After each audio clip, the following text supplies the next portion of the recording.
versus Megatron Death Battle.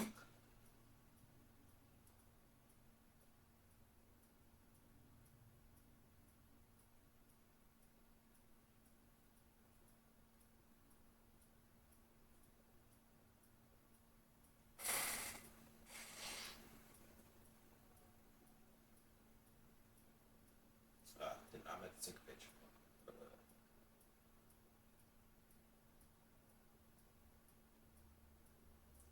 Hey, letting y'all know, hit your boy up on Twitch. I'm on live right now. So show me some all that love and support. And that's it.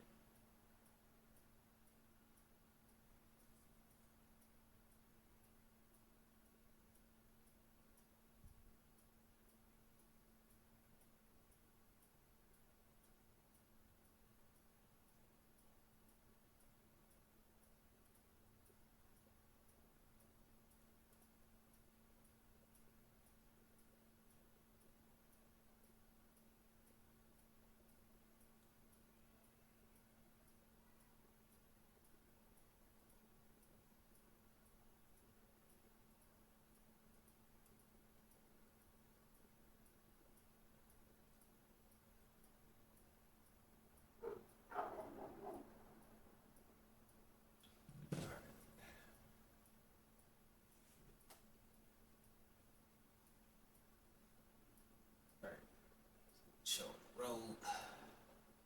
Frieza versus Megatron. Let's get it. Showing up on the first page of Google might not be the best for everyone. Frieza transforms. This episode of Death Battle is sponsored by... I don't know why it happens. But anyway, let's get this by NordVPN and BetterHelp.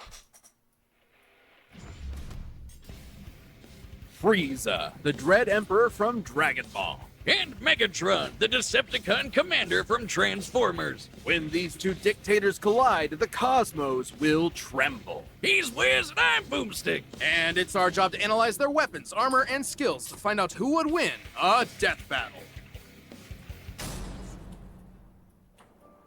Deep in the bowels of outer space lies a monster so cruel, so callous, so evil that the universe itself trembles at his approach. Behold, the mighty Lord Frieza. Oh, he's adorable with the horns and that floppy tail and the... Genocide? Oh, awesome. And he's laughing. Cool. Frieza's diminutive stature and faux gentility were intentionally deceptive and rooted in a surprising place. In response to the Japanese economic bubble at the time, Frieza's design was meant to evoke real estate speculators. Series mangaka Akira Toriyama has described such speculators as the worst sort of people. Yes, really.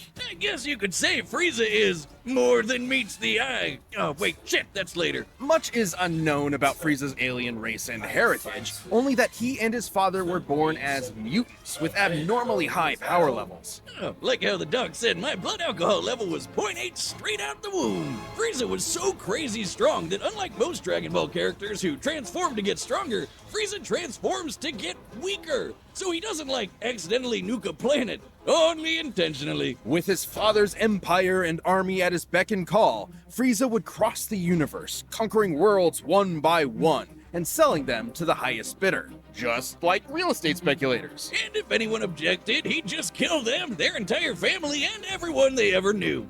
Just like real estate speculators. While he usually lets his weird, multicolored alien grunts do his dirty work for him, Frieza's not afraid to throw down himself, especially if some spiky-haired space monkeys start getting too uppity for their own good. Frieza's strength comes from his innate understanding and manipulation of his own ki, or life energy, which he can use to enhance his physicality or manifest into projectile attacks. Like his classic Death Beam, Death Ball, Death Wave, Death Cannon, Death Saucers. Yeah, I'm sensing a theme here. Frieza can move mountains with his mind, fire laser beams from his eyes, create ki force fields, and he even learned to sense the ki of others through sheer observation alone. He's fast enough to keep up with Goku's ki attacks, which, scaled to the ki he absorbed for a spirit bomb against Kid Buu, could move across the universe in less than a minute. That would be over 17 quadrillion times the speed of light, and he's gotten even stronger and faster since then. You know you're a badass when you can stroll into Planet Vegeta, a planet filled with people whose only higher aspirations involve murder and hair gel, and talk shit like you own the place. And he got so paranoid about one of them getting strong enough to kick his ass that he blew up the friggin' planet. Considering Planet Vegeta has 10 times the gravity of Earth, this would mean it likely has 10 times the mass and 100 times the energy required to overcome its gravitational binding energy and destroy it. That's over 5.3 yotatons of TNT. And that was in his weakest form. Too bad he kinda missed a spot. Or several, because a bunch of Saiyans survived to fight another day. Space genocide just ain't what it used to be. This would come back to bite him when he was finally forced to confront the Earthbound Saiyan Kakarot, and accidentally ended up being the reason he turned into the legendary Super Saiyan. Like the albino dildo he is, Frieza has survived being pounded by Broly for over an hour straight, crushed by Goku's Spirit Bomb, and then split in half, consumed by an exploding planet, and left afloat in the vacuum of space. He can survive without the vast majority of his body, though unlike other Dragon Ball villains, he can't heal on his own. It didn't help him that much after he got his ass sent to hell, but because of that dragon in his balls, he was back at it again. And with just 4 months worth of training, the first time he'd ever trained in his entire life, Frieza was able to achieve a new transformation capable of surpassing the Super Saiyan, Golden Frieza. That's a level of laziness I aspire to, Wiz. DeviantArt Frieza here lets him keep up with Super Saiyan Blue Goku and Vegeta. A significantly weaker Super Saiyan God Goku could blow up the whole of Universe 7 in a punch clash with the God of Destruction, Beerus. And the shockwaves of their punches were able to reach the edges of existence in only a few seconds, over 270 quadrillion times the speed of light. And that is before so many years of power-ups and training between then and now. Totally crazy, but nothing compared to his newest and greatest form. A transformation capable of surpassing Goku's Ultra Instinct and Vegeta's Ultra Ego, their peaks at this point. A transformation even stronger than Gas, who was wished to be the strongest in the universe. He literally said F you to the Dragon Balls. This is Black Frieza. The all-seeing Oracle Fish had prophesied the coming of the universe's strongest, and perhaps he was talking about Frieza all along. Come on, give us another prediction. Oh, Wiz, I think you're gonna die. Though, for some godforsaken reason, he didn't use his newfound power to kill those pesky Saiyans. They were right there, you moron. In fact, he once committed the archvillain's greatest sin and teamed up with them to save their universe and beat Jiren, a being comparable to the gods of destruction. Because no one's allowed to destroy the universe but him. And that's a promise he means to keep. This almighty emperor will continue to rule the universe with an iron grip and a heart of ice.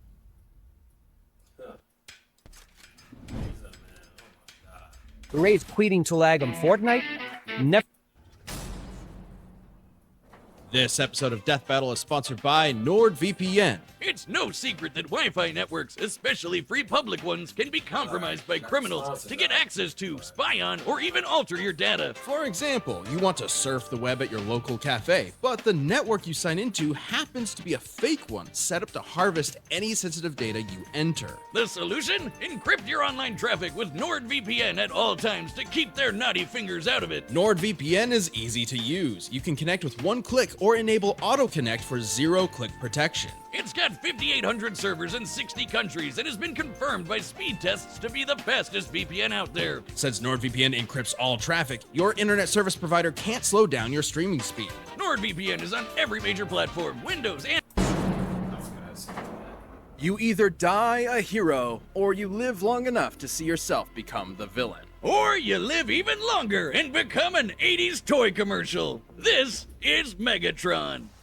In Cybertron's ancient past, the planet was ruled by the Functionist religious order, which decreed a Transformer's natural-born alternate mode determined their role and status in society rather than letting them choose for themselves. Born into this repressive caste system, Megatron of Tarn dreamed of something more. So this giant Hasbro toy robot, only $5.99 at your nearest Rite Aid, wrote a manifesto on peaceful dissent that got popular with the oppressed Cybertronian working class. So much so, in fact, that the Senate tried to have him assassinated. Whoa, politics alert! After surviving that brush with death, Megatron was convinced that peace could never be an option. The only path left to overthrow the crippling social order was violent revolution. So were the Autobots originally the bad guys here? Optimus Prime? More like Optimus Crime? Never say that Megatron wasn't committed. The civil war he started between the two groups lasted 9 million fucking years. And again, remember, toy robots. He was aided in his war efforts by his immensely powerful fusion cannon, a giant laser bazooka that can hit targets from 12 miles away and level a small town in a single shot. These projectiles are so fast, they're able to exit the atmosphere from ground level after only a single second. By scaling the distance of the Earth using the angle of this shot, the fusion cannon's projectile must be moving over 4,200 times the speed of sound. But, like me, the fusion cannon needs a little time to recharge between shots. So Megatron's got some tools to keep the job going. He can close the distance with his Energon mace and block blows with his Energon shield. It helps that Megs literally fought as a gladiator before his stunt as a revolutionary. Megatron can fire lasers from his eyes and arms, launch buzzsaws strong enough to slice through solid rock, fly through the air, and open up a force field known as a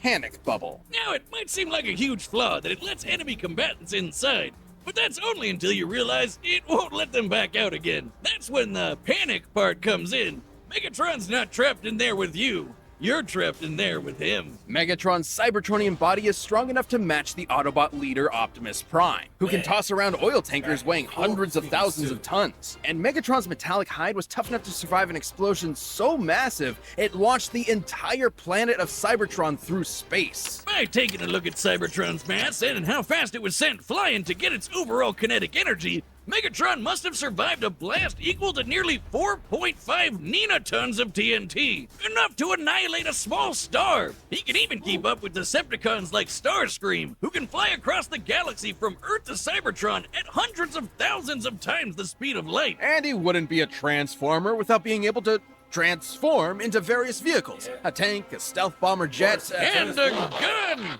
Just a gun. Walter B-38, in fact. I'm sorry, Wiz. I know he's this tragic revolutionary corrupted by the cycle of violence or whatever, but that is the funniest shit I have ever seen. What does he have, like his Deceptive buddies point him at people and fire? Sometimes. He can fire himself too. Oh my god.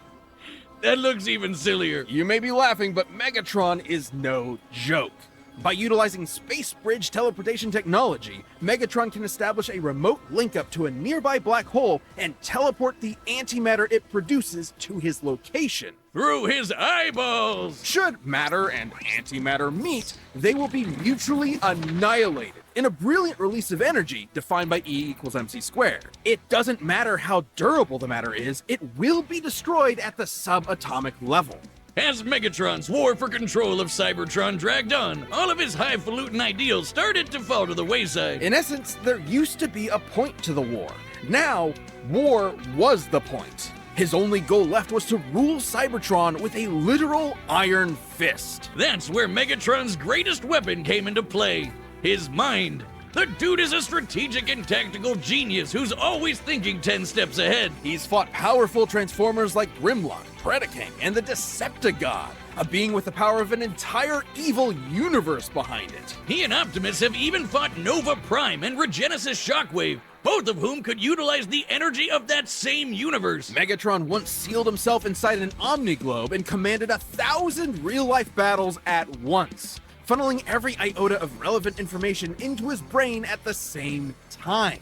The sheer deluge of data would be incomprehensible for anyone without that supercomputer brain. But all that robot ass kicking ended up as a draw, and the only true loser was Cybertron. With the planet in ruins and its civilization extinguished, the Cybertronian Golden Age was long over. And the vanguard of its destruction was Megatron, who's now a crusty Saturday morning cartoon villain with a voice that sounds like he smokes 40 packs a day and a hate boner for his boneheaded second in command, Starscream. After countless millennia of a humiliating stalemate with his Boy Scout rival, Megatron's brilliant mind finally turned inward. He remembered that his early writings advocated for peaceful conversion and free thought instead of domination. It took you 9 million years to remember why you started fighting in the first place? Would the memory get lost in the cloud? In what was possibly his most surprising tactical move yet, Megatron saved the universe from annihilation as an Autobot. What? He realized that after millions of years of indefinite war, the ideals that he fought for, freedom, justice, equality, had switched sides, and Megatron had to as well. Turns out there was more to this supervillain than met the eye, because true to his nature, Megatron transformed. Oh, my beard sucks. I'm just gonna shave it. You're acting crazy. One of the main reasons men are embarrassed by This episode of Death Battle is sponsored by BetterHelp.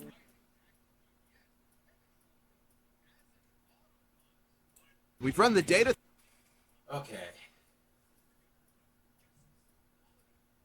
Who's gonna win this? Frieza or Megatron?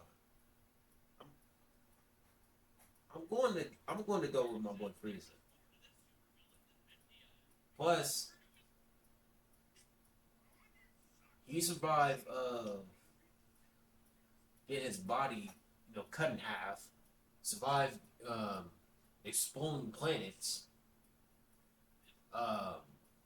What else he can do? Of course, he can keep up. He can keep up with Goku. He can keep up with Goku. Definitely for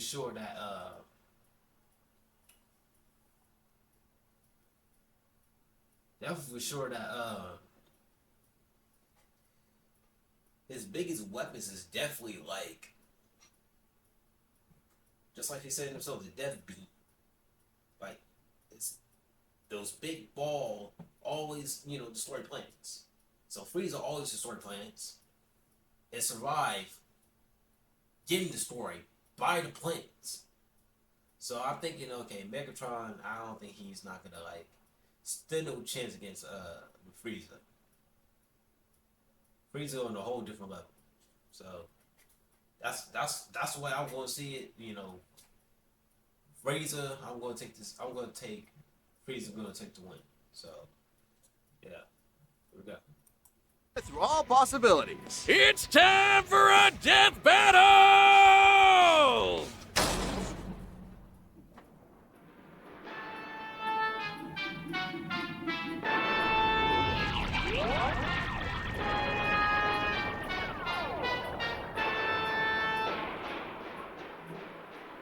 Greetings, noble warrior of planet Cyber whatever. I, Lord Frieza, claim this world as my own. Cheer for me or face annihilation. I have fought for my planet for eons. I would rather see it turn to ash than reside in your filthy hands, organic scum! I love it when they monologue back.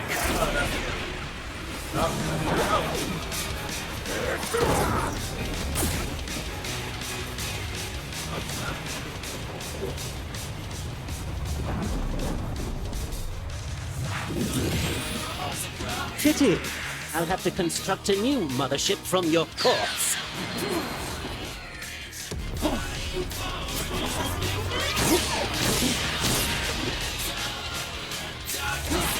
What's wrong? Is that clunky robot body too slow to keep up? My wits should more than suffice, you blithering ponce!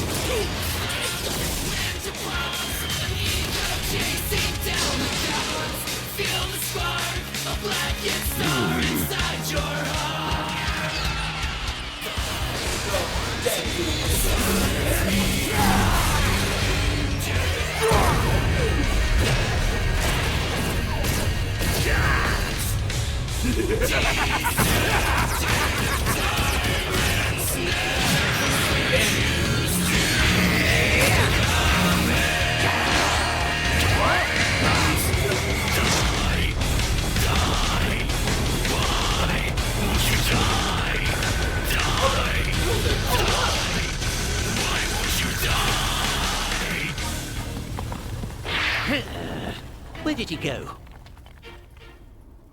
Huh? Yep. Turn to the tape.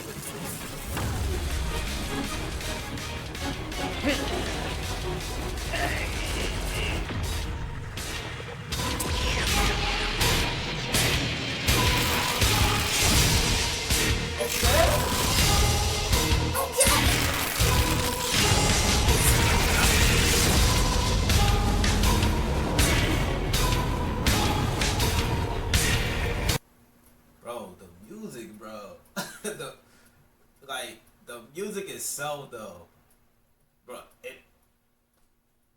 they doing this though. The way how he's transformed, doing this pose, the iconic pose though. Like that's how you know Frieza's that nigga though. Like temporary though, for real though.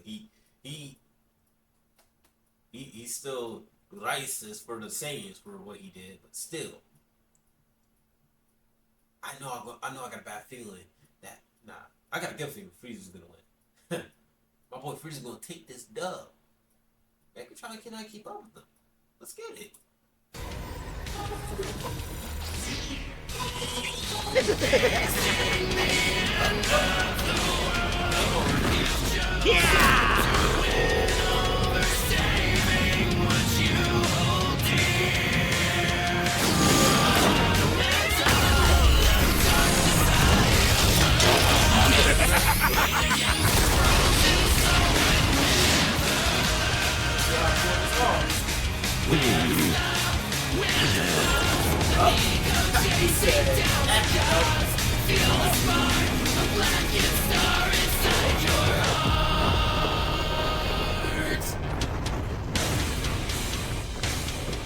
Well, doesn't this just always happen?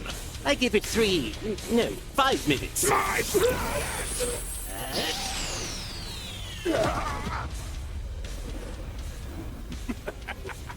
Behold the mighty Lord Frieza, ruler of a dying planet. My planet. Where is your army? Where is your ship? So powerful, and yet you will wander the depths of space for eternity. All because of me! What a fool. You despicable cretinous worm! I'll torture you until your screams can be heard in the vacuum of space! Die a fool's death!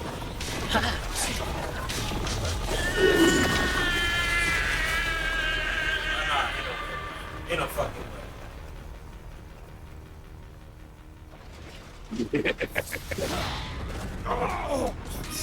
You will die by my hand! You fool!